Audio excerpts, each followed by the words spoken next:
Bonjour à tous, bonjour à toutes, bienvenue dans un nouveau Dragon Mag. C'est une belle semaine pour Metz Handball. Une victoire dimanche dans des arènes pleines à craquer face au CSM Bucarest. Un déplacement réussi à Nice mercredi soir. Une recrue de qualité le jeudi midi. Le tout avant un choc de Champions League ce week-end face au FTC en Hongrie. On pouvait pas demander mieux pour remplir cette émission. Mon invité de la semaine n'est pas une joueuse ou un membre du staff, mais il a beaucoup de choses à nous dire au sujet du club et de ses rouages. Nous accueillons Grégory Muller, directeur opérationnel de Metz Handball. Comment ça va, Greg? Très bien, merci. Bienvenue sur le plateau pour ta visite annuelle. On a toujours un petit point avec toi chaque année. Exactement. On va voir ce que tu as à nous raconter cette fois-ci. En face de toi, Arthur Carmier de la Mi-Sport. Ça va, Arthur? Ça va très bien. Il y a toujours des choses à raconter avec Metz Handball et je pense qu'on ne va pas s'ennuyer pendant cette émission. Je vous propose qu'on fasse très simple. On va passer tout de suite à la première mi-temps.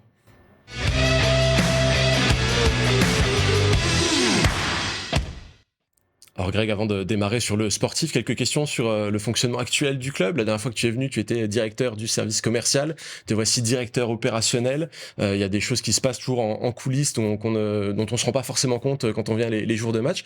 Qu'est-ce que ça change? Qu'est-ce qui évolue actuellement? Ça change qu'on est, on est plus dans une formalisation de certaines choses qui se faisaient déjà aujourd'hui, où on est dans un club qui se professionnalise, qui se structure, qui se consolide.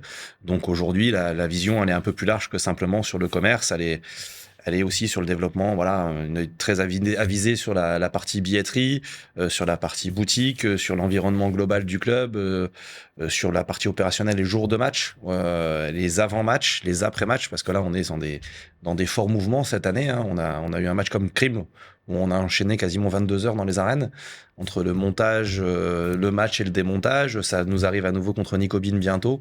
Donc voilà, c'est plus sur un environnement et une gestion globale de la structure, hors sportif, hors voilà, tous ces aimants-là où moi je n'ai aucun regard et aucune vision de ce qui s'y passe, chacun son domaine de compétences.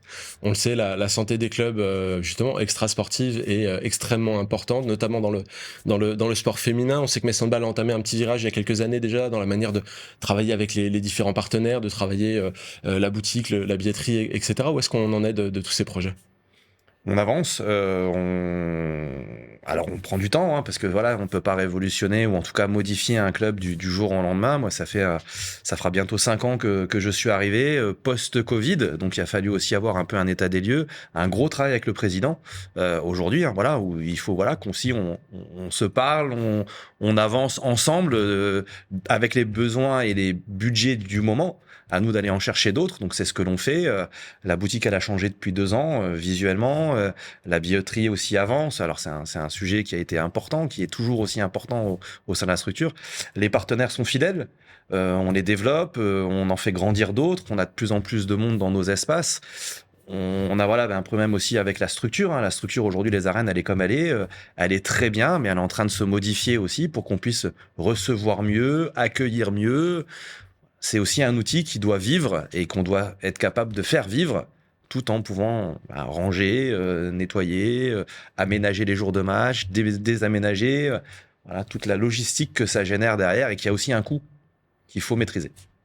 On sort d'un des temps un peu importants de l'année, la période des fêtes. C'était aussi un des temps forts pour Metz Handball avec la boutique éphémère Amuse, des séances de dédicaces, etc. Et puis aussi, généralement, ça accompagné de nouveaux produits dérivés. On a vu les grosses têtes des Dragons apparaître dans les arènes, les choses comme ça. Quel bilan tu tires de cette période et de cette opération au centre commercial?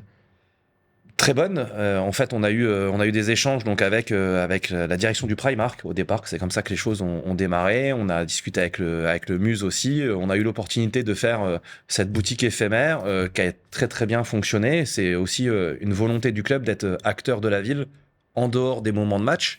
Donc c'était aussi, et du quartier en fait dans lequel aussi on est, hein, parce qu'il y a l'ensemble du Muse, il y a Pompidou, il y a plein de choses aujourd'hui, et je pense que Metz Handball est un acteur du quartier tel qu'il est là et un acteur de la ville. Donc ça a très bien fonctionné.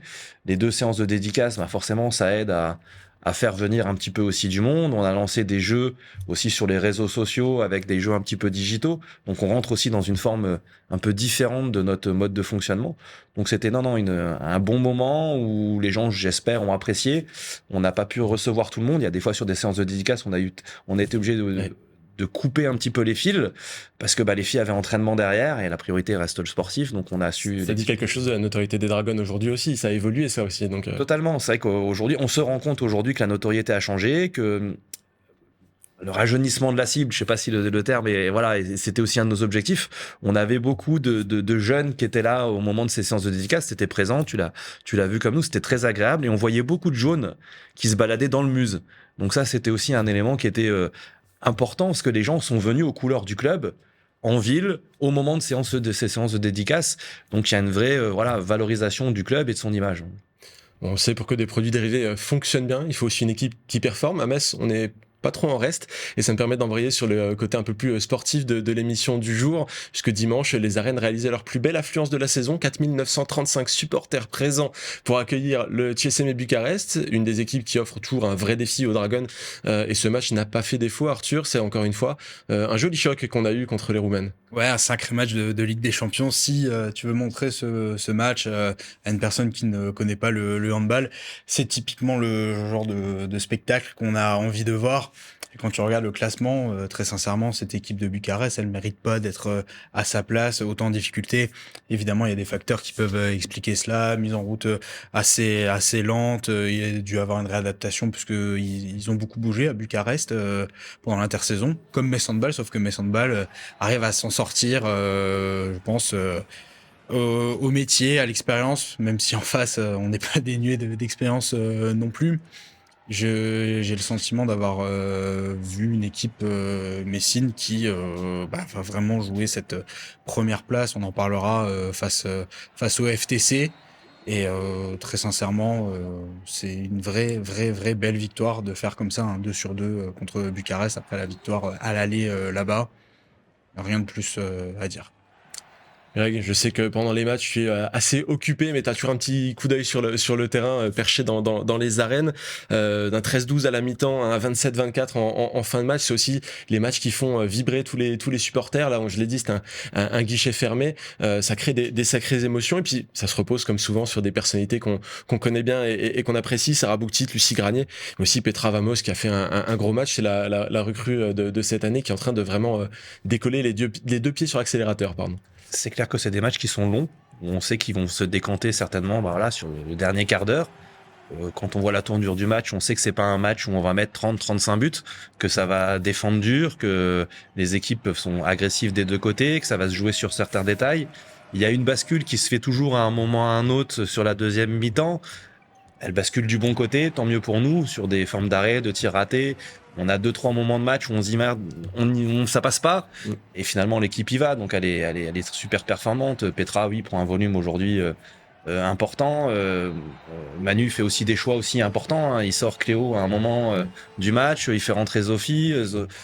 Sophie rentre directement dans les arrêts qu'il faut en fin de match. Elle fait les arrêts qu'il faut. Donc voilà, il y a vraiment une unité autour de cette équipe où chaque fille apporte à un moment où le coach estime que c'est important. Elles font le métier et c'est génial. Donc aujourd'hui, on espère que ça va durer le plus longtemps possible. Grégory m'a devancé. La bascule, elle a vraiment été hongroise. On a vu ce but exceptionnel, là, le 24-22 de Petra Vamos. Elle est totalement en déséquilibre, elle arrive à sortir un truc absolument exceptionnel et très sincèrement, comme le souligne Greg, à chaque moment donné d'un match, d'une saison, il y a toujours une joueuse qui va un petit peu sortir du bois pour jouer sa partition. En l'occurrence, là, ça a été Petra du côté offensif et Zovi Esmeré qui a fait une entrée absolument remarquable. Ça montre, elle est dans la lignée de son euro franchement réussi.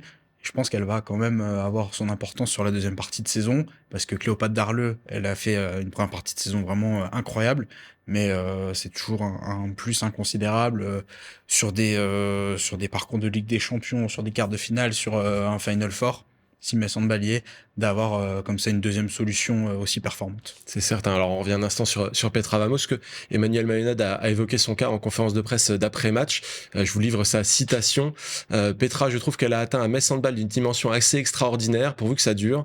Rares sont les filles qui se sont adaptées aussi rapidement qu'elle. Parmi les étrangères qui ont marqué l'histoire du club, rares sont celles qui ont performé aussi vite. C'est du très haut niveau. Elle percute vite sur les enclenchements, les commandes, les situations. Et ce qui est fou, c'est qu'elle est aussi un excellent défenseur. C'est devenu une top top joueuse. Alors c'est clair, précis, je suis pas sûr qu'on trouve quelqu'un en désaccord avec nous sur cette affaire. Et justement, elle a été désignée meilleure joueuse du match, notamment dans le cadre d'une nouvelle animation de fin de rencontre. Les supporters ont pu élire la joueuse du match et elle a ensuite embrasé la salle en appuyant sur un buzzer. C'est la nouveauté, la petite surprise de ce match. Greg, je me tourne vers toi. Comment est-ce que ça s'est fait? Quelle est la genèse de ce projet un petit peu chaud à l'américaine? Exactement. Donc en fait, on est toujours un peu à regarder ce qui se passe chez nos confrères, dans des salles d'intérieur, dans des sports d'extérieur, en France, à l'étranger. On a échangé avec Manu au mois de décembre sur ce qu'on pouvait aussi changer, améliorer, modifier avec les budgets que l'on a, avec l'organisation que l'on a. On avait ça dans un coin de nos tiroirs depuis un petit moment. Après, on s'est dit, allez, pourquoi pas, on y va. Sauf qu'on n'avait rien dit à personne. Donc, les joueuses n'étaient pas au courant. Manu de loin. En fait, on a des partenaires qui nous ont aidés sur la fin décembre pour organiser un petit peu ces choses-là, et je les remercie parce que à fin décembre, c'est toujours des périodes où l'activité économique est un peu au ralenti. Donc on avait au départ visé le 4 janvier, c'était un peu trop juste, mais on voulait absolument le faire le 12 parce que on savait que la salle allait être pleine. Donc il y aura, oui, une animation lors de chaque victoire des Dragons dorénavant. Elle va s'améliorer, elle va se customiser. Voilà, c'était les prémices de quelque chose qu'on voulait absolument marquer. On a eu 2-3 petits ratés au démarrage. Voilà, les gens se sont connectés tous ensemble. C'est vrai que quand on a 4500 personnes minimum qui se connectent, pardon, voilà, faut gérer. C'est un peu chargé pour le réseau, pour l'application. Ces choses-là, donc ça a été un petit peu long dans la mise en œuvre. On s'en excuse, mais en tout cas, il va y avoir des choses qui vont être comme ça, un peu plus importantes. Voilà, laissez-nous un peu de temps, mais il va y avoir des choses un peu sympas qui arrivent dans les arènes. Bon, c'est déjà quelque chose de plutôt sympa. Ça va s'affiner, on l'a bien entendu. Ça accompagne bien d'autres petites nouveautés de la saison. Il y a eu un changement d'éclairage aux arènes pendant l'été qui permet l'entrée aussi des joueuses dans un noir salle, une petite scénographie, les temps morts aussi avec les Dragon Girls qui peuvent être sous un show lumineux. Quelles sont les prochaines étapes sur cet aspect un petit peu chaud autour des matchs? Alors elles sont en discussion parce qu'en fait tout a un rapport au coût, donc c'est toujours voilà notre limite à un moment ou à un autre. Donc on propose, on peut pas, le président valide ou pas. Voilà, il y a d'autres priorités des fois. On rentre dans un sport spectacle aujourd'hui. Hein, on reste sur un modèle qui est quelque chose qu'on regarde d'assez près. C'est toujours le H à Nantes. On reste toujours sur cette idée-là. Assez précurseur. Ouais, ils sont assez précurseurs, voire même en avance sur pas mal de choses dans le sport d'intérieur en France, comme le Paris Basket aujourd'hui. Hein, voilà, c'est aussi des gens qui savent faire.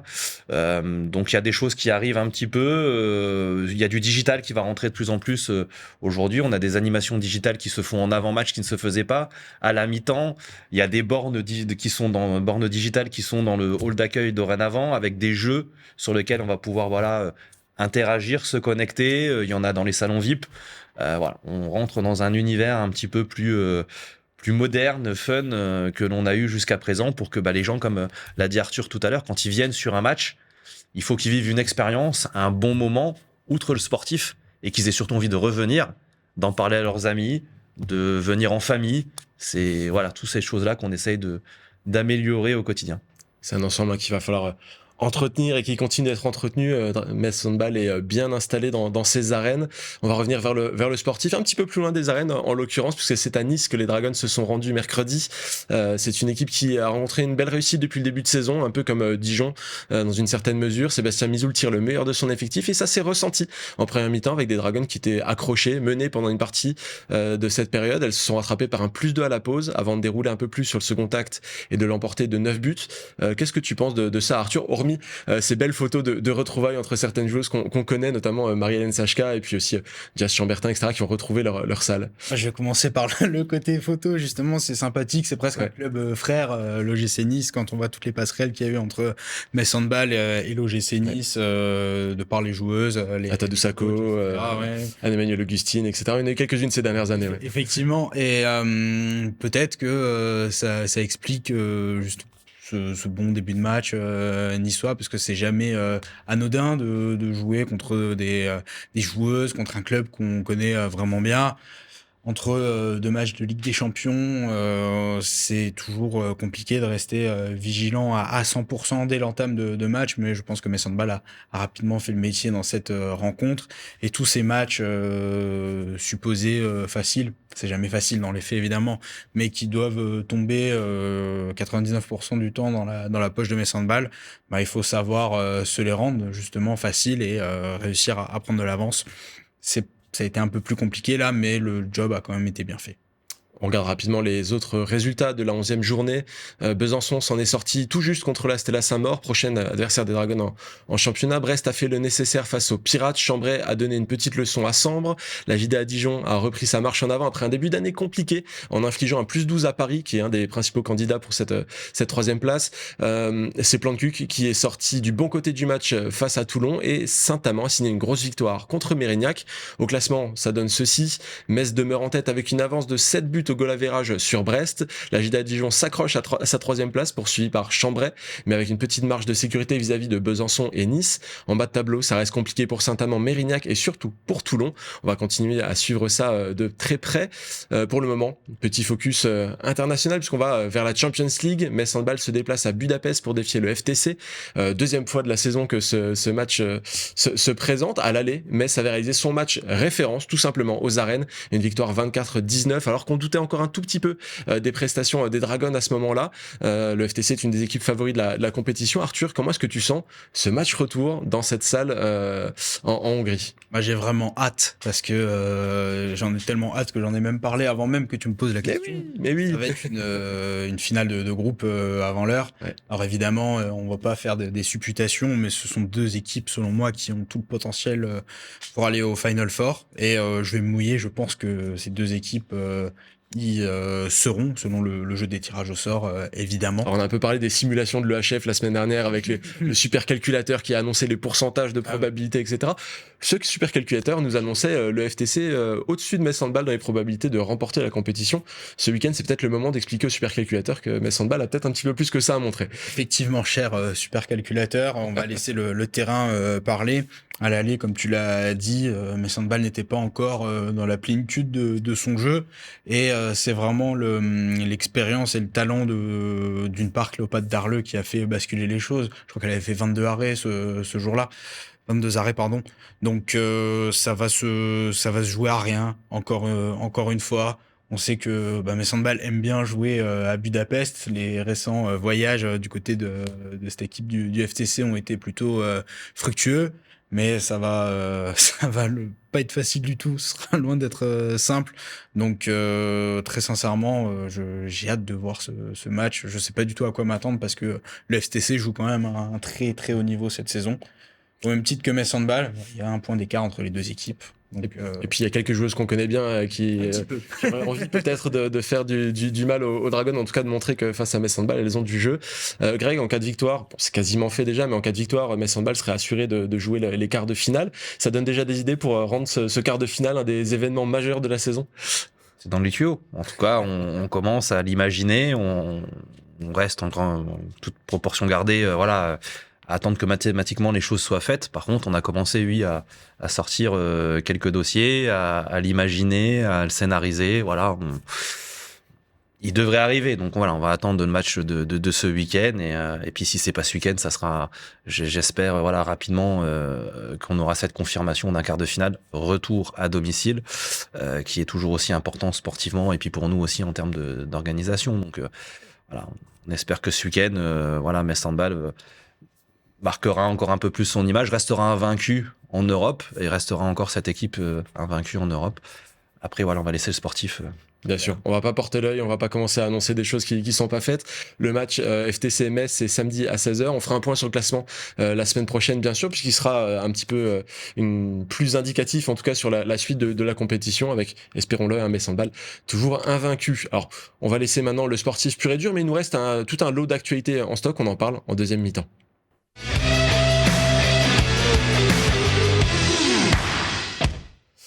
La première actu que je vais évoquer avec vous, elle est assez réjouissante puisqu'elle concerne la Coupe de France. La Fédération française de handball a annoncé qu'un week-end de finale serait organisé à l'Accor Arena les 17 et 18 mai. Fini le plan un peu bancal de la saison passée avec des finales hommes et femmes totalement séparées dans 2 salles différentes à des dates totalement différentes. Ça avait créé un sacré fiasco, en tout cas du côté de la finale féminine à l'Adidas Arena l'année dernière. D'ailleurs, quand on avait fait le bilan avec nos camarades supporters en fin d'année, ils étaient plutôt tous d'accord pour dire que ça avait été un des points noirs de la saison, non pas sur le sportif, parce que Metz Handball l'avait emporté, mais bel et bien sur l'orga.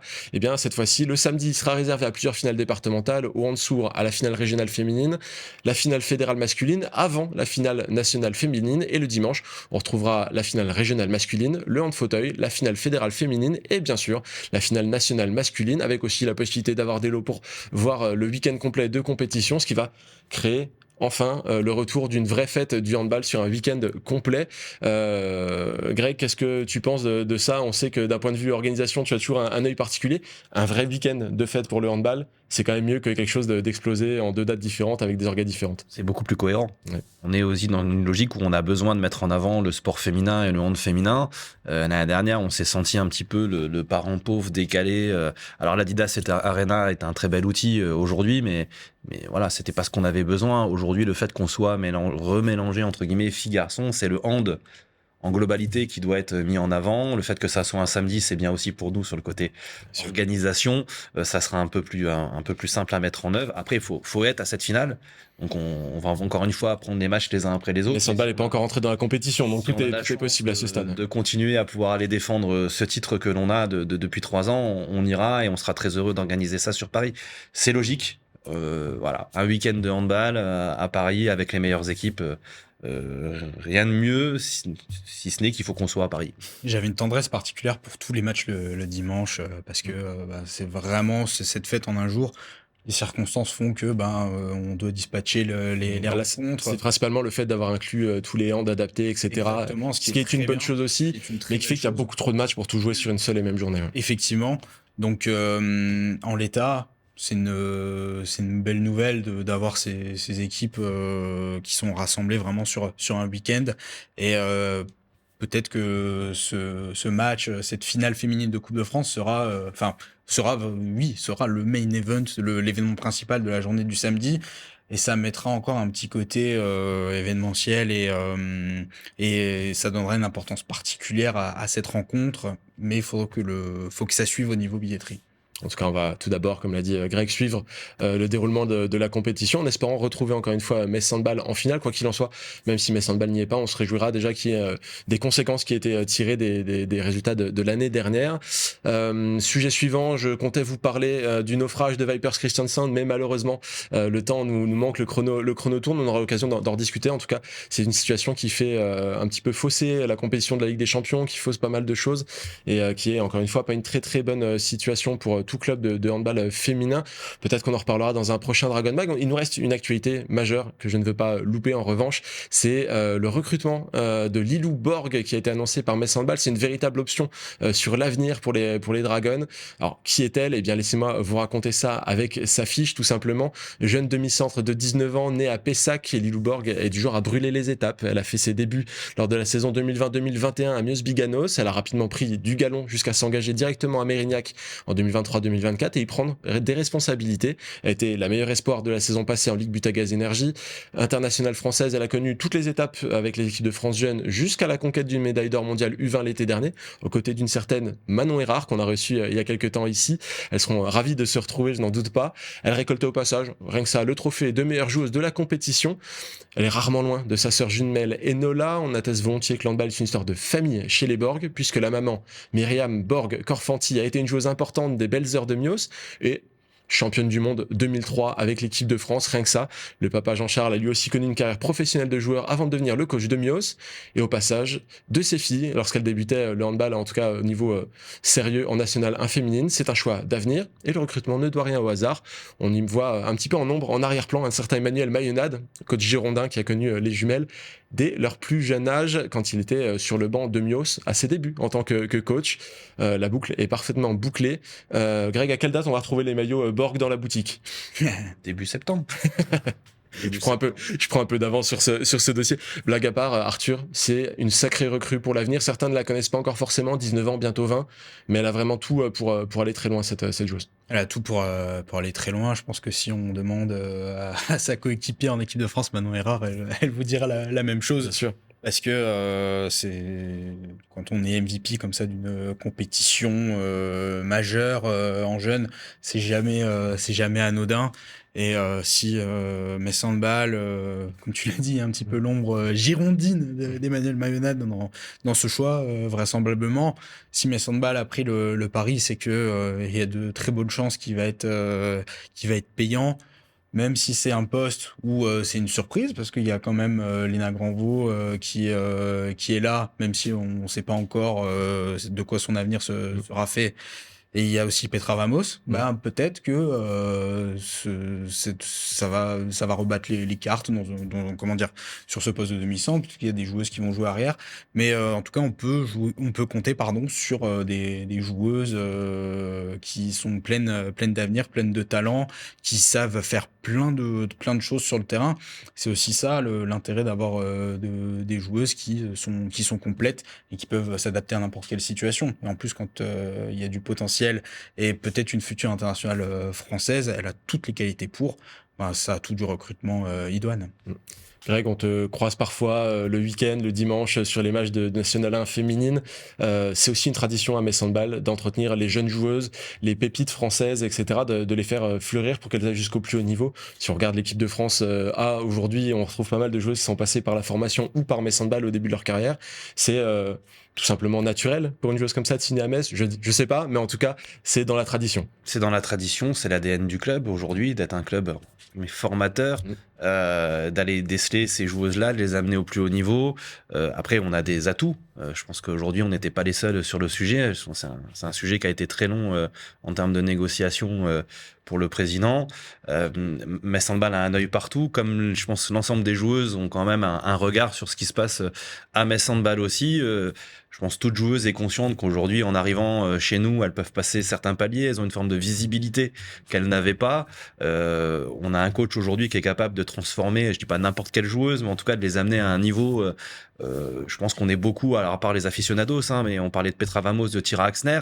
Je pense que peu connaissaient ou avaient coché sur le calendrier, à part les fervents qui suivent le hand, et elles ont passé un niveau. Lilou, j'espère aller dans cette optique-là. Manu saura faire.